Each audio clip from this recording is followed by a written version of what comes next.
จักล่มเสียไปมื้อใดข่อยเบิ่งทรงเฮือนตอนนี้ก็ได้คุยน้ำน้องเพิ่นจักหน่อยแล้วก็สิ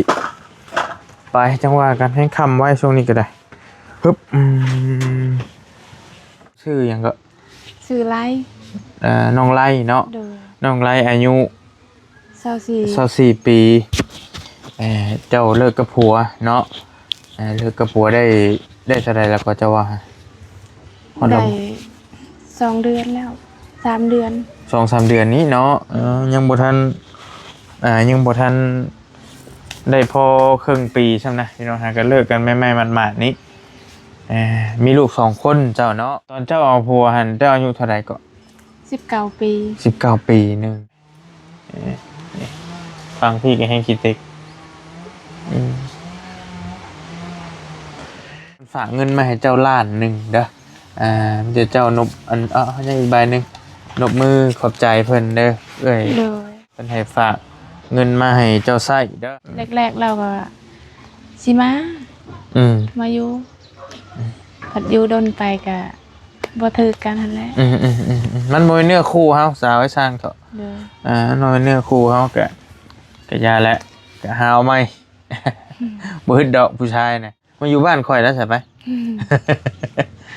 มีน้องชายอยู่หลายคนอยู่กระโดงบ่ได้เพลงไปได้เนาะบ่จักแล้วบ่ได้แพงดอก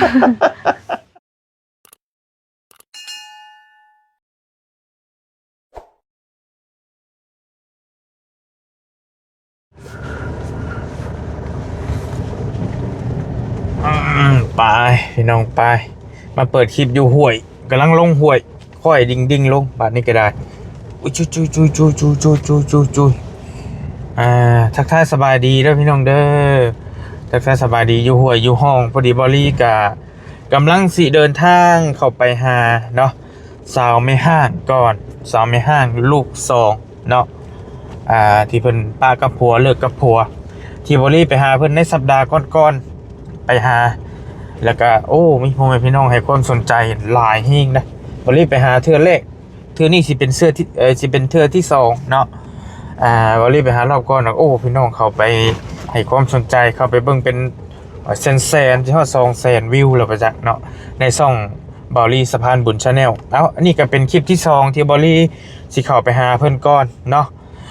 สิเข้าไปมอบเงินไปเซอร์ไพรส์เงินในเพิ่นก่อนพอดีมีใจดีอยู่ทางต่างประเทศเพิ่นฝากเงินมาให้น้องเพิ่น1 ล้านกีบพอได้ไว้ใส่ไว้สอยว่าซั่นเนาะมื้อนี้บอลี่ก็ถือโอกาสเดินทางขึ้นมาไปมอบให้เพิ่นก่อนเพิ่นฝากมาหลายมื้อนั่นแหละแต่ว่าบ่มีโอกาสได้ขึ้นมาบอลี่ก็ได้เพราะว่ามันก็ขึ้นมาพี่ก็ไกลแน่อยู่ทางพะลานพี่แหละพี่น้องเนาะขึ้นมาหาน้องเพิ่นก่อนมีโอกาสแล้วสิเข้าไปเอาเงินไปให้น้องเพิ่นแล้วก็ไปถามทายน้องเพิ่นเติมว่าเป็นจังได๋พอรีลงคลิปไปคลิปก่อนก็พ่อแม่พี่น้องให้ความสนใจกันระเบิดระบึ้มพี่น้องเนาะหลายแฮงว่าน้องเพิ่นเป็นผู้สาวอายุ24 ปีว่าซั่นแล้วก็ได้ผัวเด้อผัวบ่เอาทานนะผัวบ่ค่อยโอเคปานใดก็ได้เลิกลากันแล้วก็อยู่กับลูกแล้วก็ได้เนาะอันนั้นก็จังว่าการเจอกันอยู่เฮือนน้องเพิ่นบุญเด้อน้องเด้อบ่ฮู้อยู่เฮือนหรือบ่รู้ว่าจังใดไปเจอกันพุ่นแหละกำลังเดินทางเข้าไปบอลี่ก็ได้โดยมืดฝนหนูจากพี่น้องก่อนครึ้มอยู่โดยสบายดีเพิ่นอยู่บ่สาวนั้นเพิ่นอยู่บ่เรายังไปหางัวจังไรเราขึ้นมาแล้วกำลังไปหางัวกำลังมางัวเฮียบ่ลูกอันนี้ลูกชายเพิ่นเป็นน้อยเบิด2 คนสบายดีบ้างดูนบมือบ้างดูเมย์จะไปหางัวป่ะ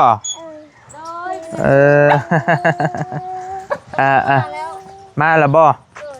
โอเคเจ้าเป็นขอโทษเจ้าเป็นยังกับเพิ่นเป็นน้องแล้วกำลังโทรหาหนาวได้ไหมนี่พี่น้อยอากาศเรียกโทรมากำลังมาโอเคเล่นเลยเด้อขอโทษเด้อต้มยังอันนี้ต้มยังอันนี้ต้มผักขี้เหล็กเป็นน้องลาวว่าซะพี่น้อง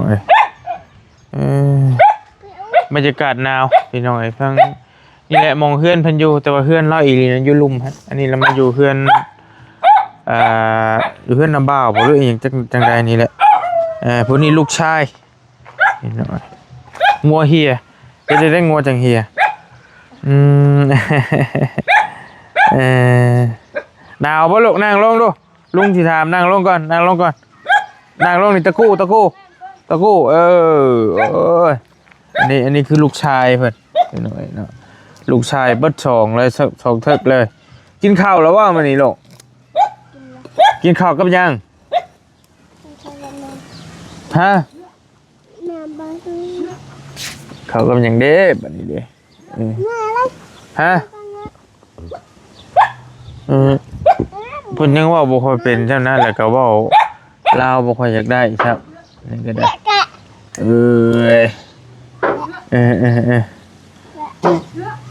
ก็พักขี้เล็กเดี๋ยวถ่ายเพิ่นมาก่อนจักหน่อยว่าสันทางน้องแล้วโทษตามอยู่จักหน่อยมาว่าสันดอกใช่สบายดีเห็นอยู่บ้างงัว บ่เห็น เอ้าจ้างว่าจักโตงัวจะหายงัวตัวเดียวงัวทึกบ่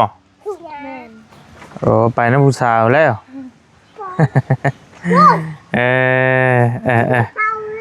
อันนี้ขนมเนี่ยเอาไปแบ่งกันกินไปนั่งอยู่พุ่นเด้อโอเคปะมาเฮือนจะพี่กันแล้วเป็นกำลังดื้อพี่น้องไงลูกชายมาคุยน้ำสาวเพิ่นจังหน่อยก่อนมาแต่หางัวว่าสันดอก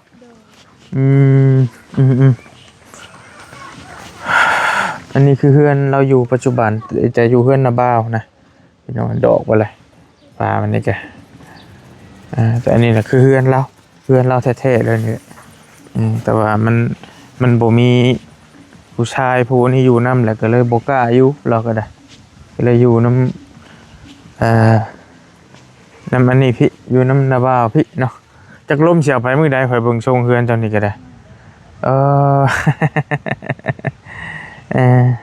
ป้าขึ้นนั่งอยู่เทิงพุ่นแหละมันสินั่นนี่สิมองบังมองอันนี้มันอันนี้พี่น้องสินั่งอยู่ร่วมกันเย็นอากาศเย็นขึ้นมาคุยน้ำนองเพิ่นจังหน่อยแล้วก็สิไปจังว่ากันให้ค่ำไว้ช่วงนี้ก็ได้ฮึบโอเค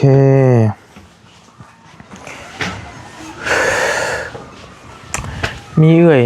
เพิ่นก็ถามมาว่าเปลี่ยนเพิ่นว่าอยากเปลี่ยนฝากระจาดว่าซั่นเป็นแต่ใส่โอ้ตุ๊ดลั่นได้แล้วนี่พี่น้องเหยียบนี่แกเป็นแต่ใส่ได้อยู่บ่นี่ควายไปเลยเป็นมันนี่ก็อยากดอกไว้เลยเนาะสาวเนาะนี่เป็นปูนี่ก็ดอกไว้เลยอันนี้เป็นไม้อัดเป็นตู้บ่คล้ายๆตู้เสื้อผ้าแล้วเอามาบังไว้นะหมองนอนซื่อหลังคานี่ก็ไปไว้เลยนี่พี่น้องดอกไว้เลยพวกทั้งนั้นก็ดอกเลยโครงห่างก็ได้เป็นบางอันเป็นบางโตซื่อมองได้มองโบนะมาคุยน้ำนองเพิ่นจักหน่อยก่อนบัดนี้ก็ได้โอ้ไหวอยู่บ่ครับน้ำหนักค่อยได้อยู่บ่นี่ไปไว้เลยเฮ็ดอะไรเฮือนเราก็ได้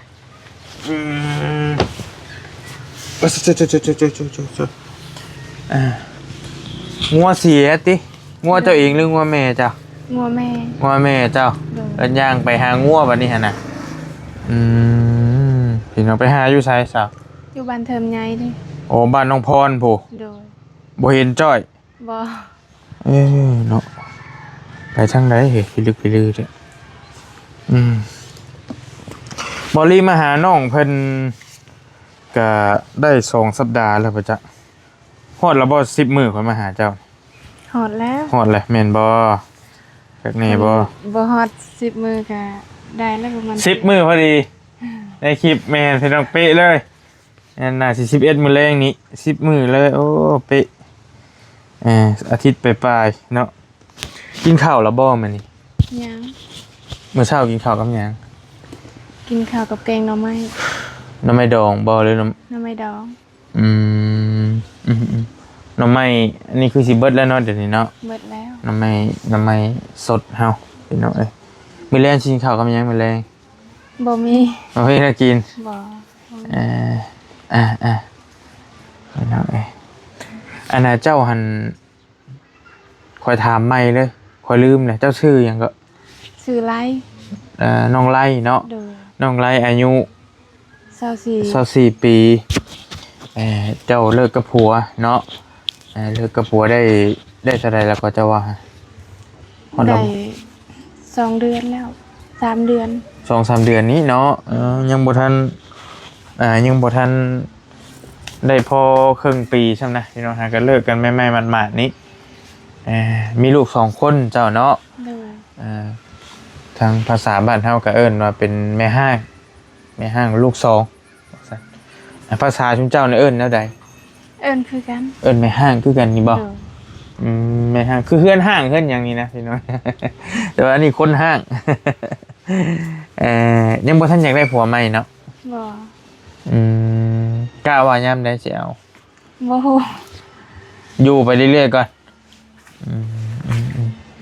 ถ้ามันเบิ่งลูกเบิ่งเต้ามันโอเคแล้วจังว่ากันตัวน่ะเนาะเบิ่งเฮือนเบิ่งซานก่อนโอ้ยพี่น้องเอ้ยอากาศหนาวเราก็ได้ตั้งใจข่อยมาแล้วมีไผมาหาอยู่บ่ มีแต่ลุงหนวดมา ลุงนวดมาหาอยู่เนาะ โดย พอเล็กๆก็ลุงนวดน่ะมาถ่ายคลิปทางน้องเพิ่นน้องไล่พี่น้องเอ้ยเจ้ายามใดเจ้าสิฮอด25ปีจื้อบ่ บ่จื้อ บ่จื้อซ้ำ24นี่ก็บ่แม่นกะเอาได้ซื้อบ่หรือว่าจังได๋ 24ปีนี้ แต่ว่าบ่จื้อมื้อเกิด โดย ตอนเจ้าเอาผัวหั่นเจ้าอายุเท่าใดก็ 19 ปี 19 ปีหนึง20 21 22 23 24อยู่ร่วมกัน5ปีเนาะอยู่กับผัวเรา5ปีพี่น้องเอ้ยบ่ได้เคยไปใส่ไปเวียงจันทน์เคยไปบ่ เคยไปอยู่แต่เป็นสาว ไปคอยบ่อยากจื้อไปแล้วนะต้องถามเราใหม่ไปดนบ่ บ่ได้โดนไป2 เดือน 3 เดือนก็มื้อ บ่ทันได้หยังซ้ำ โดย อันฝั่งไทยเคยไปบ่ บ่ ฝั่งไทยบ่เคยไป โดย เคยไปที่ในลาวเฮานี้เนาะโอเคพี่น้องเอ้ยแกเฮ็ดหยังถ้าเจ้าแต่ละมื้ออยู่ซื่อ อยู่ ๆอยู่เฮือนซื่อๆนี่บ่ได้เฮ็ดเวียกเฮ็ดงานอยู่ไสบ่ บ่มีเวียกเฮ็ดแล้วก็อยู่บ่มีงานเด้ ก็เจ้าบ่ได้จ้างเฮ็ดนั่นเฮ็ดนี่ก็บ่ได้ไป ของค่าของขายกับแทบจะบ่มีแหละเนาะ โดย สิเฮ็ดจังได๋สิหาเงินหาทองนั่นมีเงินใช้อยู่บ่ซะตอนนี้ บ่มีแล้วบ่ได้ไปหาเนาะ อืม กันสิไปก็บ่มีไผเบิ่งลูกอีกก็บ่ได้ไป เพิ่นอยู่บ่ได้บ่ซำนี่อยู่นำแม่เฒ่าบ่ได้บ่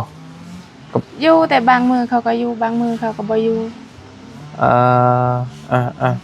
แต่ก็คือสิพ่อป้าได้อยู่ข่อยเบิ่งนี่เนาะซำนี่เนาะสมมุติว่าเจ้าสิไปเฮ็ดเวียกอยู่สวรรค์หรืออยู่เซโนสินะไปได้บ่ บ่ได้ บ่ได้ซ้ เขาบ่ให้ไป ำลูกบ่ให้ไป โดย สิเฮ็ดจังไดเด้บัดสิเนาะ ถ้าไปเขาก็ให้เขาให้หาเด้ เลยไปบ่ได้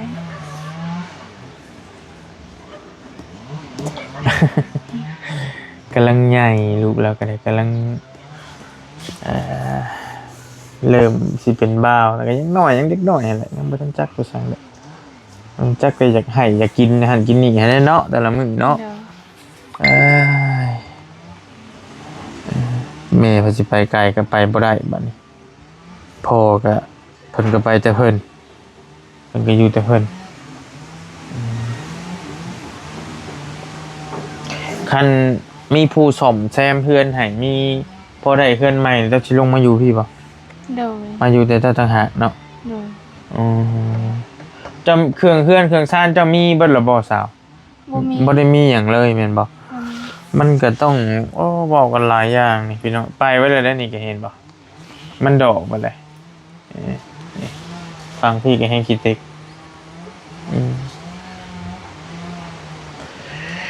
พี่เอ้ยใจดีเพิ่นถามบอลี่อยู่ว่าอยากให้ซื้อฝากระจาดมาใส่ให้แต่ว่าตามบอลี่เบิ่งนี่มันก็มันสิเป็นไปได้อยู่บ่โค้งห่างมันก็ไปเพิ่นเลยมันต้องมางใหม่เบิดเลยเนาะข่อยเฮ็ดเบิ่งนี่เนาะเฮือนเจ้านี่เนาะ โดย ต้องได้ลื้อใหม่เบิดเลยนะพี่ ด น้อง อกมันหัก ย่างเพลินๆย่างไปนี่เรียบร้อยแล้วนี่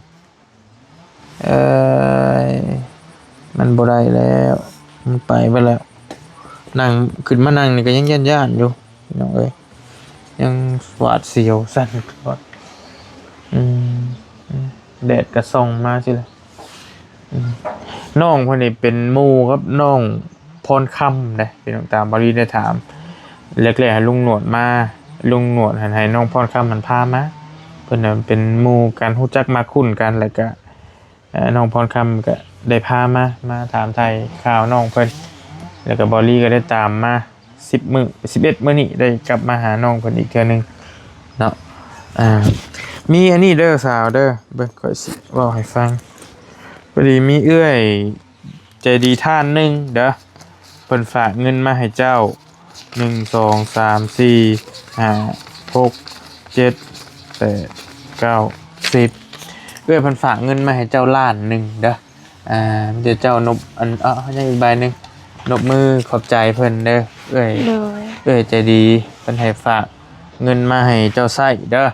แล้วเจ้ากำไว้ก่อนจะจับไว้ก่อนถือไว้ก่อนเงินล้านหนึ่งหรือว่าประมาณ 1,500 บาทถ้าเป็นเงินบาทก็ได้พี่น้องเนาะเพิ่นเอามาไว้ให้เจ้าใช้เด้อก็แล้วแต่เจ้าสิซื้อหยังก็แล้วแต่สิซื้อหยังจะเอาไปซื้อหยัง ซื้อของอยู่ของกินให้ลูก ไม่ยังจำเป็นเจ้าอยากได้ตอนนี้โบที่โบเกี่ยวกับเพื่อนแน่ๆแหละขอถามเจ้าเมื่อไหร่เจ้าว่าเจ้าอยากได้เพื่อนแต่เกี่ยวกับของที่มันเล็กๆน้อยๆนะ ก็บ่อยากได้หยังก็มีแต่เก็บไว้ซื้อให้ลูกแล้วก็เวลาลูกเป็นไข้เป็นหยังถ้ามีเงินก็บ่ได้อยากได้หยังดอกเนี่ยมันจำเป็นเนาะโทรศัพท์เจ้าก็มีอยู่บ่มีบ่มีโทรศัพท์ซ้ำคือเห็นเราโทรหาไผจะโทรนำเจ้ากี่เราโทรใส่ไปโทรศัพท์แม่เด้โทรศัพท์ตั้งโต๊ะน้อยโอ้โทรศัพท์อันตั้งโต๊ะอันกดปุ่มมานะเดี๋ยวคนนึกว่าจะมีโทรศัพท์บ่มีติมีแล้วจะว่าตอนนั้นมีแต่บ่ผัวเอาไปแม่นบ่โดยเคยถามเราเทื่อนึงแล้วจะไว้ใช้จ่ายในชีวิตประจำวันนั่นแหละเนาะต้องได้ใช้ได้จ่ายข้าวน้ำจะยังมีอยู่บ่ยังมีอยู่แต่บ่หลายกะว่ามื้อใดสิเบิดกะว่าบ่เฮิงเดือน4ก็หมดละเดือน4นี่ก็บ่ได้เฮิงเด้นี่เดี๋ยวนี้คือเดือน3ปลายๆเลยครึ่งๆเลย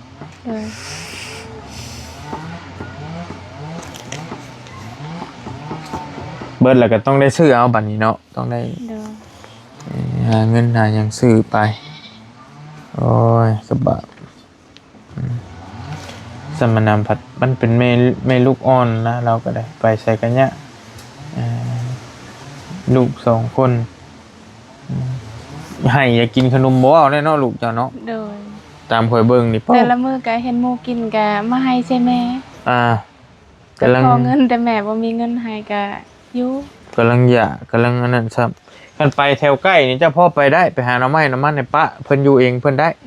กรณีว่าไปลายมือนี่เจ้าไปบ่ได้ปาลูกบ่ได้นะบ่ได้ความหมายว่า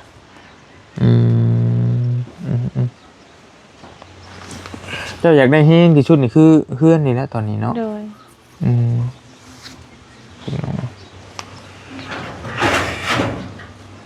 เห็นอยู่บ่เฮือนน้องพันธุ์เคยเฮ็ดให้เห็นงามบ่แบบน่ะงาม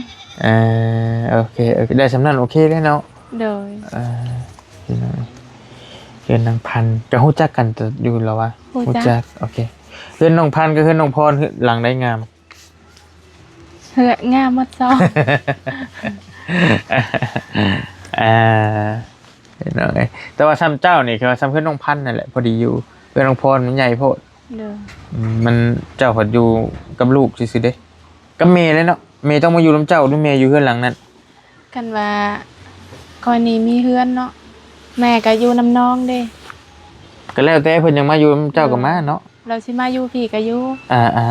อยากอยู่น้ำน้องก็อยู่ โอเคแต่ว่ากรณีคือเจ้านี่ขอโทษเด้อถ้าเอาผัวแหละค่อยเห็นชวนหลายคือว่าผู้หญิงมาอยู่น้ำเพิ่นผัวแต่ว่าอันนี้คือผัวมาอยู่น้ำเจ้าแล้ว ตะ แต่ กี้ก็บ่มีพายุกับแม่เด้ โดย บ่มีพายุกับแม่ก็เลย เอาผัวมาอยู่พี่ ก็ได้คือกันเนาะ ได้ เพราะว่าส่วนหลายค่อยเห็นเล่าถึงเขาเจ้าว่ามันผู้หญิงมาอยู่เพิ่นผัวแม่นบ่ แม่ ถ้าส่วนหลายหั้นนะตามที่เคยเห็นมา ชนลายก็มีแต่เมื่อเฮือนเขา เออ แต่ว่า คือคอยนี่ มันบ่มีไผ บ่มีพายุเฮือนเด้ก็เลยมาอยู่เฮือน จำเป็นต้องได้เอาผัวมาพี่ แต่ว่าก็ต้องถามกันก่อนถามพร้อมเพิ่นก่อนว่าเพิ่นสิมาบ่ โดยแรกๆเราก็สิมา อืม มาอยู่ผัดอยู่ดนไปก็บ่ถือกันหั่นแหละ มันบ่เป็นเนื้อคู่เฮาสาวไว้สร้างเถอะ โดย มันบ่เป็นเนื้อคู่เฮาก็ยาแหละก็หาเอาใหม่ บ่ฮึดดอกผู้ชายน่ะ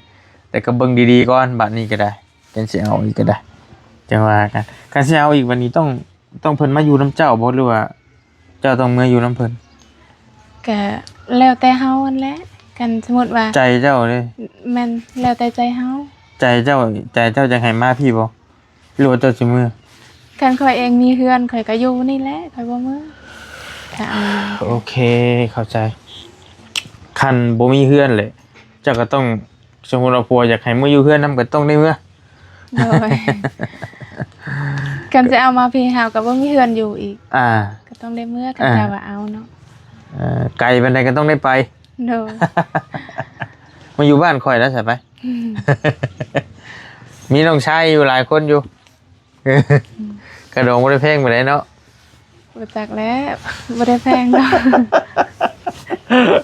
จักล้านจะว่าน้องข่อยตอนไหน ว่าอันค่าดองค่อยพัวค่อยแต่งนะ เจ้า10 ล้าน 10 ล้านเด้พี่น้องเอ้ยแต่ว่าเดี๋ยวนี้จะคิดได้บ่ได้อีกแล้วเนาะ บ่จักแล้ว แล้วมีคำเท่าไรจะว่า บ่มีค่ะ คำบ่ได้มีเนาะบ่มี พี่น้องเอ้ยเดี๋ยวนี้ก็สิมีอยู่บ่ ก็เป็นบางคนคือกัน แล้วแต่เพิ่นสิเว้าเอานะแล้วเฮาเว้าแล้วแต่เฮาเว้ากันเนาะ โดย พี่น้องแต่ธรรมเนียมบ้านข่อยคันว่า สำหรับผู้หญิงกรณีว่าเคยมีครอบครัวมาแล้วนะมันก็ต้องมีแนวเอียงเพิ่นเอิ้นนะมีแนวแบบตาแป้วตาเม้งอีหยังจักอย่างนี่แหละวันนี้มีแนวผสมมาผัวนะมีอยู่บ่ทางคือ บ่มี กรณีว่าคือข่อยสินะคือข่อยนี่เคยมีครอบครัวแล้วเลยมาอยู่น้ำเจ้าสินะแล้วข่อยนี่ต้องมีแนวเพิ่นไม้ข่อยนะเพราะยังไงกะเพิ่นสิไม้ข่อยเพิ่นไม้แบบว่าคนเคยมีครอบครัวมาแล้วสินะจักแล้วประเพณีท่านนี้เนาะเว้ามันบ่คือกันคือสมมุติผู้บ่าวซะผู้บ่าวนี่มาเอาเจ้าเพิ่นนี่บ่เคยมีครอบครัวเลย แล้วก็เพิ่นสิ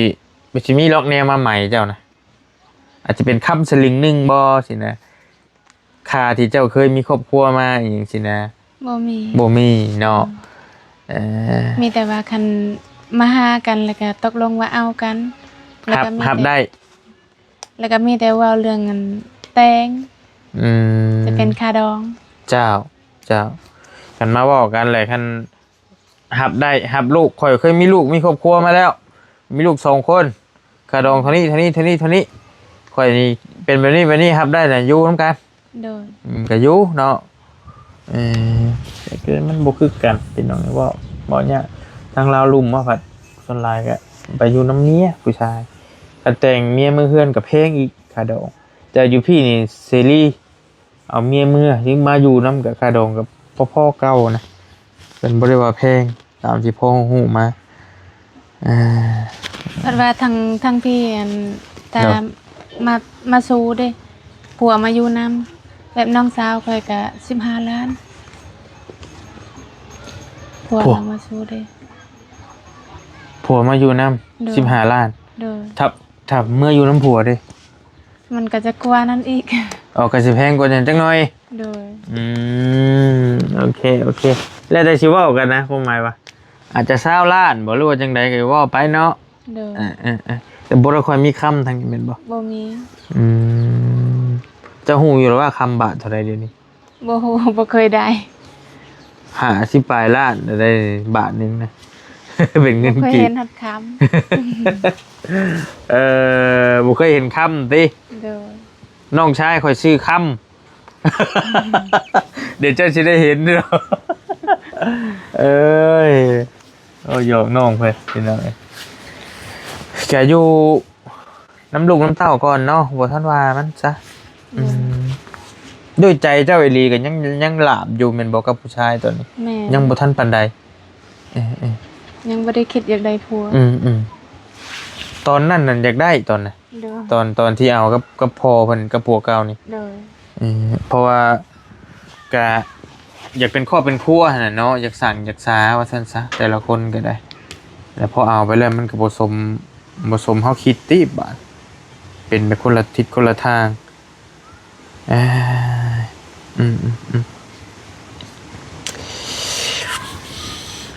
โอเคนั่นเด้อสาวเด้อจังใดก็ได้สู้ๆก่อนเนาะสู้ๆไปก่อนคือน้องคนนี้ก็เป็นแม่ห้างแม่เลี้ยงเดียวนะเป็นแม่เลี้ยงเดียวอายุก็ยังน้อยอยู่อายุก็ยังน้อยๆก็ยังสาวปลายอยู่ฝั่งไทยบ่หรือว่าอยู่ทางต่างประเทศบางคนก็อาจจะยังบ่ทันมีครอบครัวยังเป็นสาวอยู่นะยังเป็นสาวยังเรียนยังศึกษาอยู่แต่ว่าทางบ้านเฮาเลยบางคนก็เอาผัวย้อนความจำเป็นบ่มีคนพาหาพาสร้างก็จำเป็นต้องได้เอาผัวก็มีบางคนก็มันบ่มีที่พึ่งเอาผัวเป็นที่พึ่งก็มีเนาะมีแต่ข่อยฝากเจ้าเด้อสาวแล้วเจ้านบมือขึ้นแหละขอบมกขอบใจขอบบุญขอบคุณเอื้อยใจดีเพิ่นเด้อเพิ่นอยู่ทางต่างประเทศพุ่นละเพิ่นฝากเงินมาให้เจ้าล้านนึงเด้อมีแต่เจ้านบมือและอวยพรให้เพิ่นแน่ โดย เพิ่นเบิ่งอยู่ ขอบใจเอื้อยเพิ่นเด้อที่สงสารที่ฝากเงินมาให้ โดย ขอให้เพิ่นมีอายุแข็งแรงสุขภาพแข็งแรงเด้อ เนาะ ทางน้องเองก็บ่เป็นสิเว้าหลายเนาะ บ่เป็นหยัง โดย ได้แล้วเนาะดีใจเนาะ โดย เคยมีคนเอามาให้อยู่ติ บ่มี ครั้งแรกเลยนี่เนาะ โดย ครั้งแรกที่เราได้รับพี่น้อยเงินล้านหนึงมันอาจสิน้อยสำหรับบางคนแต่ว่ามันอาจสิหลายสำหรับบางคนเงินล้านหนึงแต่บางคนใช้มื้อเดียวเบิดกินข้าวคาบเดียวเบิดแต่เราอาจจะใช้ได้เป็นหลายมื้อเนาะ โดย แต่ประหยัดใช้พี่น้องอาจจะใช้ได้เป็นอาทิตย์2อาทิตย์เป็นเดือนเป็นอันนั้นก็ว่ากันไปอันนี้ก็ได้อันนี้เป็นเฮือนหลังเก่าที่เราอยู่กับผัวฉันฝนมาปีนี้ข่อยว่าบ่รอดแท้ๆเฮือนเจ้าสาวเว้ยไปเบิดแท้ๆแหละนี่โครงหางมัน ก็พ่นนอนแล้วก็พ่นตกหั่นแหละก็จังได้ย้ายลงไปเนาะ ง่ายลงช่วงยามฝนหั่นเนาะ โดย โอ้บ่รอดแท้ๆเบิ่งทรงนี่ก็ได้หนาวซับยามนี้ก็ได้พี่น้องโอเคปะลงลุ่มครับวันนี้ปะปุ๊บเบิ่งต้องค่อยๆย่างไปโอ้นี่ลมนี่ก็เรียบร้อยเลยพี่น้องเอ้ยปึ๊บอันน้องจะว่าผู้โทรหากี่นี่ โดย เพิ่นท้องซำได้หาบ่เพิ่นมีลูกแม่นบ่ แม่ คือว่า 7-8 เดือนแล้วถามเราอีนี่ปึ๊บซึบนี่คือสภาพเพื่อนน้องหลาเพิ่นเด้อพี่น้องเด้อสภาพเพื่อนนี่แบบว่า คือเห็นนี่แหละเอ้าบ่อยากว่าลายมันไปไปแหละแต่ว่าดินดอนเราก็พอได้ปลุกอยู่เป็นดินของแม่เฒ่าพอได้ไปพอมาอยู่ซะแต่ว่าเรือนชานเราเองนี่ก็เราปะแล้วปะมันอยู่บ่ได้นี่แหละไปเมื่อค่อยสิออกไปปะละค่ำละว่าสิเข้าไปทางในบ่ฮู้สิทันเลยบ่เป็นหมากแล้วบ่ กำลังเป็นดอกไป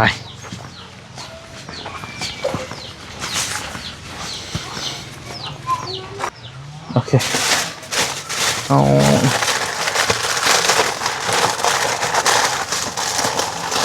อันนี้แบ่งให้แล้วป่ะคอยกระโบมี่ยังมาฝากเด้อมีเอาไปนี่ไปแบ่งกันเด้อสาเด้อเยี่ยมกับป้าก่อนบัดนี้เด้อยินดีไม่แห้งเด้อได้ที่มาเยี่ยมใหม่บัดเลยมีโอกาสเจ้ามาเอาใหม่มา โอเคโดยบรรยากาศหนาวมื้อนี้ก็ได้พี่น้องเอ้ยป้าไปก่อนเด้อไม่เท่าเด้อ บอลลี่ขอตัวเดินทางก่อนป่านนี้มันสิค่ำนี่ก็เริ่มค่ำแล้วแต่เว้นลงตกสิรับฟ้าเลยขอบคุณขอบใจหลายๆเด้อทั้งเอ้ยใจดีที่เพิ่นมีเมตตาฝากเงินมาให้ทางน้องไล่เพิ่นเนาะไว้ใช้ไว้จ่ายเราเองก็เป็นแม่ห้างเป็นแม่เลี้ยงเดียวแล้วก็ลำบากนั่นแหละทุกข์ยากข้าวน้ำก็บ่กุ้มอยู่กุ้มกินแต่ละปีก็ได้ว่าซั่นเนาะพี่น้องเนาะเอาอยู่ดีมีแฮงเด้อโชคมาร่ำรวยขอบคุณขอบใจเอ้ยหลายๆที่เมตตาทางน้องๆเพิ่นเนาะให้เอ้ยสุขภาพเข้มแข็งอยู่ดีมีแฮงเป็นโฮมเป็นเงาเบิ่งลูกเบิ่งหลานเบิ่งผู้ทุกข์ผู้ยากต่อไปเด้อให้เป็นโฮมโพโฮมชัยเนาะเบิ่งแยงคนทุกข์คนยากต่อไปสาธุไปสำหรับคลิปนี้บอลลี่ขอตัวเดินทางก่อนหนาวเนาะเย็นจ้อยๆมาแล้วพี่น้องเอ้ยสวัสดีบ๊ายบายพี่น้องโดย